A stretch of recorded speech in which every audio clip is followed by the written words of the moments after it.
임야를 양도하고 양도소득세를 신고 납부하는 경우 비사업용 토지 여부를 판단해야 합니다. 비사업용 토지로 분류되면 10%포인트의 세율이 할증되어 중과되므로 세부담이 증가할 수 있습니다. 세법에서 규정하는 임야에 대한 비사업용 토지 판단 기준을 살펴보고 몇 가지 사례를 접목해 보겠습니다.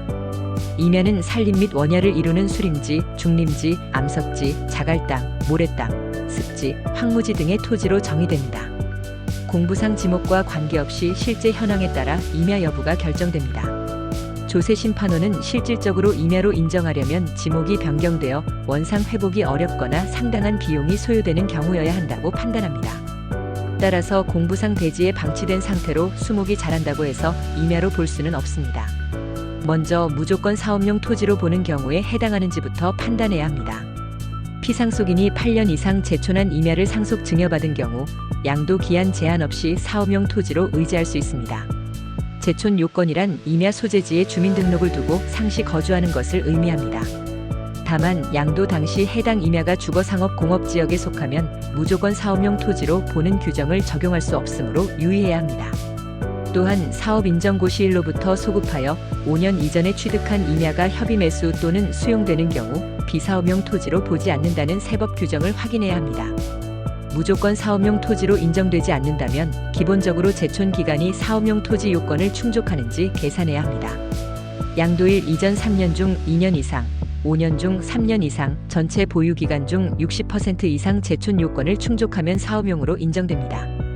예를 들어 피상속인이 8년 이상 제촌한 임야를 상속받아 양도했으나 양도 당시 주거지역에 해당해 무조건 사업용 토지로 볼 수 없다면 상속인의 제촌 기간을 추가적으로 고려해야 합니다. 개발 제한 구역 내 임야는 예외적인 규정을 적용받습니다. 제촌 요건을 충족하지 못했더라도 개발 제한 구역으로 지정된 기간은 사업용으로 인정됩니다. 이는 임야 취득 전에 개발 제한 구역으로 지정되었어도 동일하게 적용됩니다. 따라서 양도한 임야가 개발 제한 구역에 해당한다면 관할 지자체를 통해 지정 시기를 반드시 확인해야 합니다. 개발 제한 구역으로 지정된 기간을 사업용으로 인정해 사업용 토지 요건 충족 여부를 판단해야 합니다. 군사시설 보호구역으로 지정된 임야도 제촌 요건 충족 여부와 관계없이 사업용으로 인정됩니다. 또한 홍수관리지역, 상수원 보호구역, 철도보호지구, 접도구역 등 특정 용도 지역 내 임야는 일정 면적 이내에서 사업용 토지로 간주됩니다. 따라서 해당 여부를 반드시 확인해야 합니다.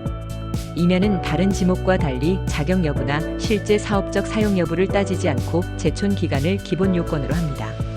세법상 무조건 사업용 토지로 인정되는 규정을 숙지하고 예외적으로 인정되는 사업용 임야 규정을 구체적인 사례에 적용하는 것이 중요합니다. 지금까지 하우스존 부동산 신문이었습니다. 지속적으로 부동산 뉴스와 매물을 동시에 받아보시려면 구독과 좋아요 부탁드립니다. 감사합니다.